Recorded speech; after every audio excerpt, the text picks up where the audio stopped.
Bonjour, chers abonnés, bonjour, chers fidèles abonnés, j'aime bien le dire, hein, chers fidèles abonnés. Je voulais donc qu'on poursuive avec notre leçon sur l'amour. L'amour, le mariage, le bien-être dans un couple. Le couple, c'est quoi? Comme je le disais tantôt, c'est une association de deux personnes, deux partenaires qui s'aiment bien et qui se sont rencontrés quelque part, parce qu'il y a toujours un quelque part où on se rencontre. Hein. Ce n'est pas qu'on tombe du ciel ou bien non. Il y a toujours un endroit où on se rencontre. Même quand bien même des gens ont essayé de vous mettre ensemble, ça c'est encore une autre occasion, une autre forme de rencontre. Parfois même c'est la meilleure forme. Mais si tu aimes, si l'autre aime, c'est l'essentiel. L'essentiel, c'est toujours l'amour. Gardez toujours ça en tête.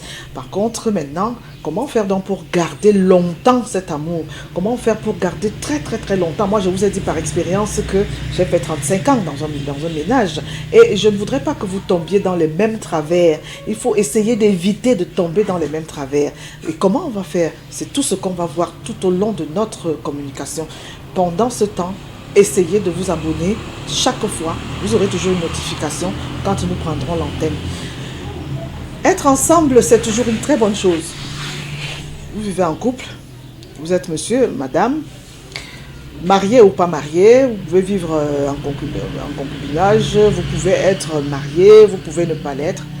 Seulement, faites très attention à ce que l'autre ressent. Faites aussi très attention. Ça doit être mutuel, hein? Ça doit être mutuel, ça doit être pareil. Entre vous deux.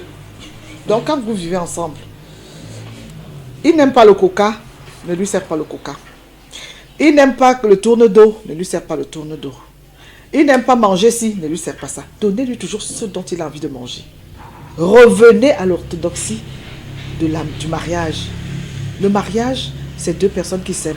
Et pour ne pas énerver l'autre, faites-lui ce qu'il aime. Lui aussi, il va faire de vous, comme je disais l'autre jour, rendez-le roi. Il va aussi vous rendre reine. Ou rendez la reine, elle va vous rendre roi. Et c'est ce qui est bien pour le couple. Donc maintenant, comment faire pour y arriver?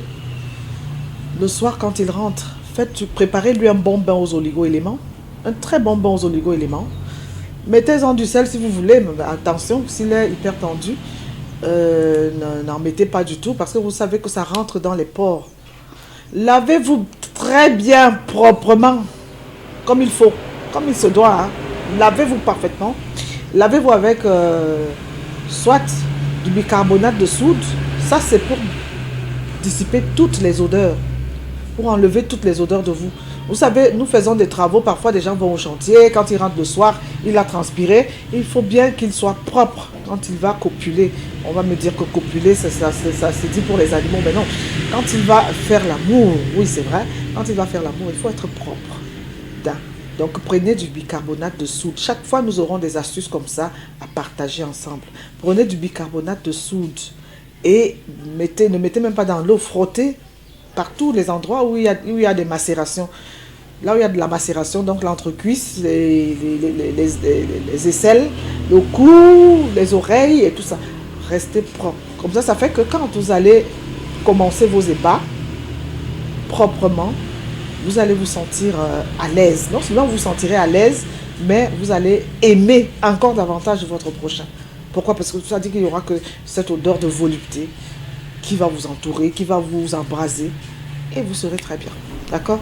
Donc la prochaine fois, on va voir comment est-ce qu'il faudrait raffermir. Parce que vous savez qu'une fois que le sexe de la femme, parce qu'elle a plusieurs accouchements, elle a eu à faire plusieurs accouchements, parfois même c'est le sexe, peut-être que le sexe de l'autre est costaud, une fois qu'elle a eu à faire plusieurs accouchements, les lèvres se fatiguent aussi, hein, les lèvres se fatiguent.